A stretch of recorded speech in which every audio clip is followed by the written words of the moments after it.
The red and blue lights were strobing so hard, they turned my white siding pink. Two Loudoun County Sheriff's cruisers sat nose to tail right in the middle of my own driveway, completely blocking the garage doors. In there, lit up like a Broadway marquee, stood Donna Reynolds in a hot pink blazer and white jeans, one manicured finger pointed straight at my chest. "Officers, that's him. Walter Brooks. He threatened to have my car crushed. He's been harassing me for months." I was 71 years old, barefoot on my own porch, holding a half-cold cup of Folgers and the TV remote because I'd just come out to see why every dog on the cul-de-sac was barking. I hadn't shaved in 3 days, my navy ball cap was on crooked, and the only thing I was armed with was the knowledge that the concrete under Donna's Escalade belonged to me and me alone. "Ma'am," Deputy Garcia said, already sounding tired. "Step back from the vehicles and tell me what's going on." "He won't let us park," Donna shrieked. "This is an HOA-approved community inspection day, and he's refusing to allow overflow parking on common access driveways." Garcia looked at me. I'd known him since he was a rookie answering loose labradoodle calls. "Walt." I didn't raise my voice. Never had to in 30 years of dealing with contractors, building inspectors, or the Pentagon. I just reached into the pocket of my old work jacket hanging by the door, pulled out a blue folder I'd kept within arm's reach for 6 months, and handed it over.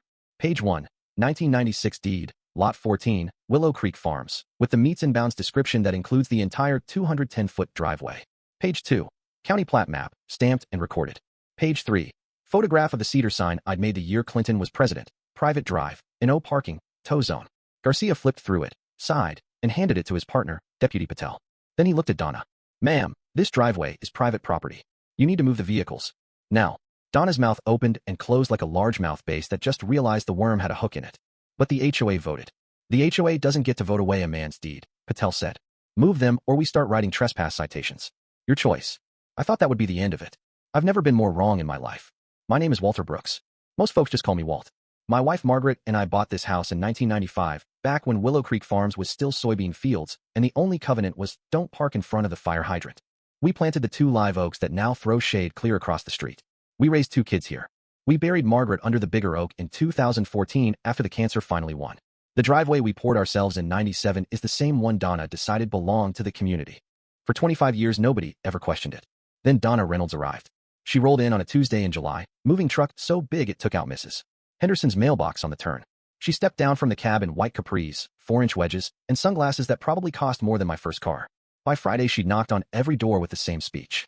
"Hi, I'm Donna Reynolds, top producing agent with Lakeside Realty, and I'm stepping up to fill the vacant HOA president role until elections. We're going to take Willow Creek to the next level." Nobody ran against her.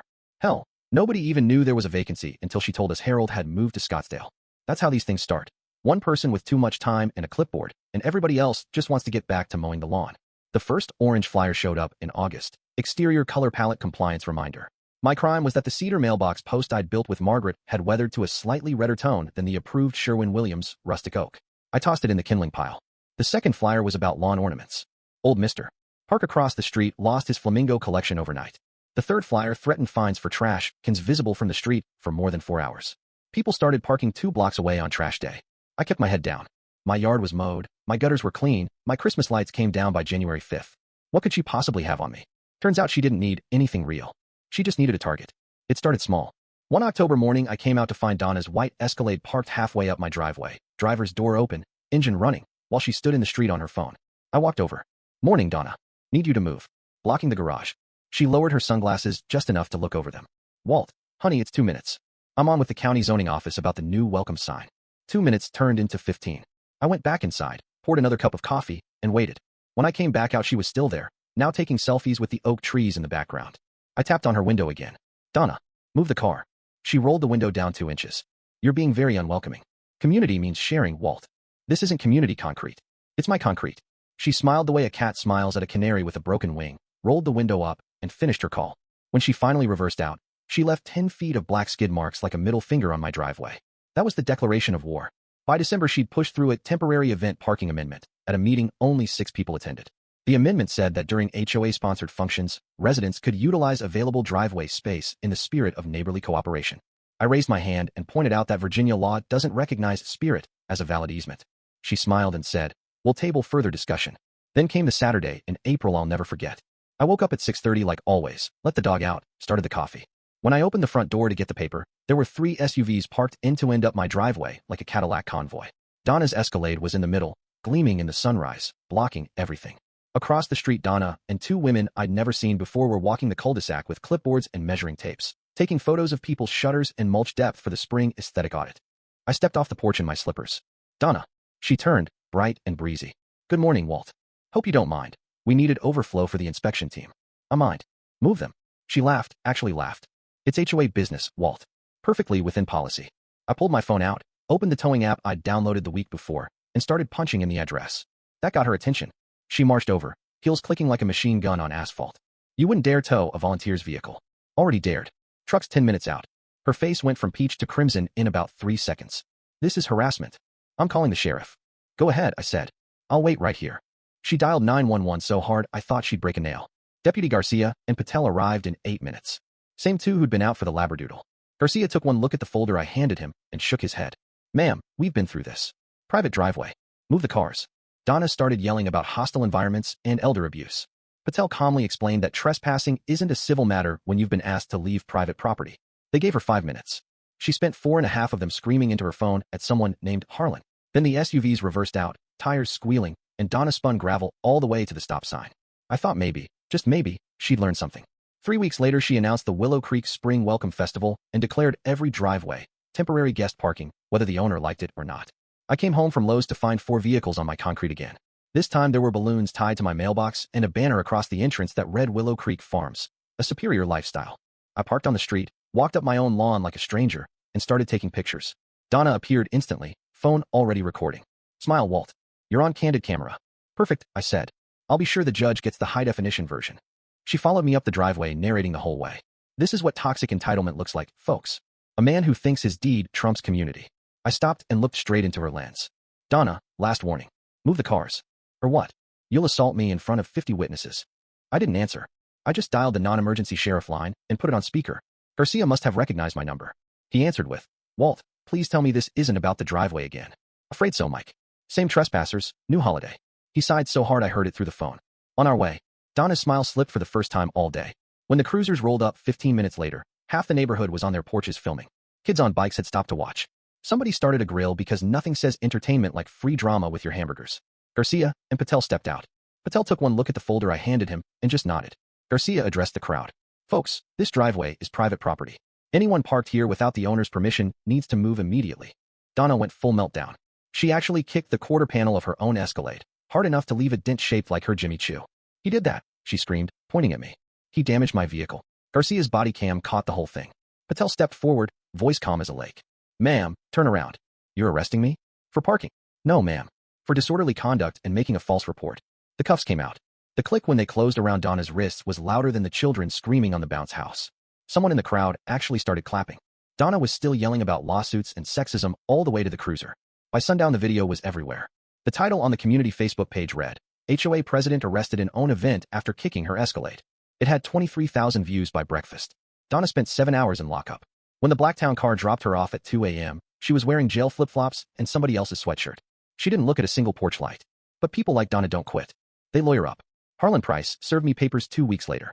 The complaint was 28 pages of pure fiction, intentional infliction of emotional distress, defamation per se, tortious interference with business relations, loss of enjoyment of life. My personal favorite was creating a hostile residential environment. My attorney, Claire Montgomery, retired Marine Corps JAG who still scares me a little, read it once and started laughing. They're alleging you ruined her reputation by accurately recording her trespassing and public meltdown.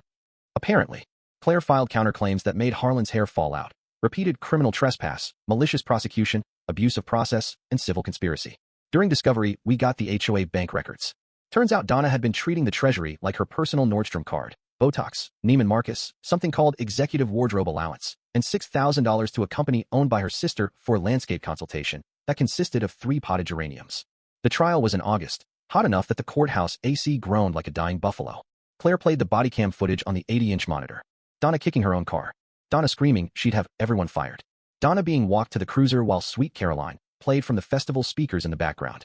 Judge Ramirez, who'd been on the bench since Moses was in diapers, stopped the video and looked over her glasses. MS. Reynolds, do you have any evidence whatsoever that Mr. Brooks damaged your vehicle?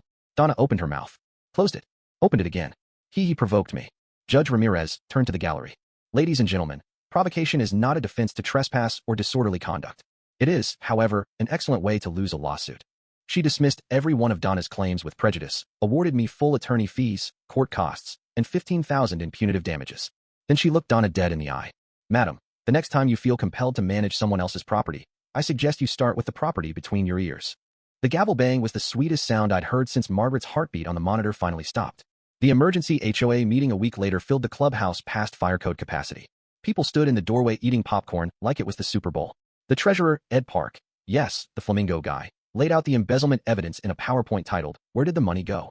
Slide 12 actually had a picture of Donna's Escalade with the caption, "Not an approved community expense."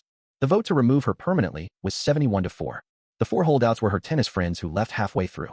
Donna sat in the front row in black from head to toe. When it was over, she didn't scream. She just picked up her purse, walked out, and never looked back. The for sale sign went up 3 days later. The house sold in a week to a nice young family from Richmond. They have 2 little girls who ride pink bikes up and down the cul-de-sac. They wave when they pass my driveway. Tom Hargrove got elected president. His first act was to repeal every rule Donna had ever passed. His second act was to ask if I'd serve as volunteer advisor on property rights issues. I said yes. Figure if I'm going to be the designated cranky old man, I might as well be useful. Some evenings I sit on the porch with a beer and watch the sun drop behind the oaks Margaret and I planted the year we moved in. The driveway stays empty. The new cedar sign I made last month is darker this time. The letters carved deeper, private drive, and no parking. Peace isn't free. Sometimes it costs lawyer fees, a few gray hairs, and one very public arrest of a woman in a pink blazer. But it's worth every penny. Donna, wherever you are, I hope someone finally explained to you that authority without respect is just noise. And noise doesn't get to park on my driveway. Now I want to hear from you. Have you ever had to draw a line in the sand or the concrete against someone who thought a little power made them God? Did you stay calm and win, or did you lose your cool and still come out on top? When someone keeps pushing into your space, your home, your life, is there ever a point where being nice stops being kindness and starts being surrender? Drop your stories below. Tell me where you stand. I read every single comment, and I'll be right here on the porch waiting to hear them.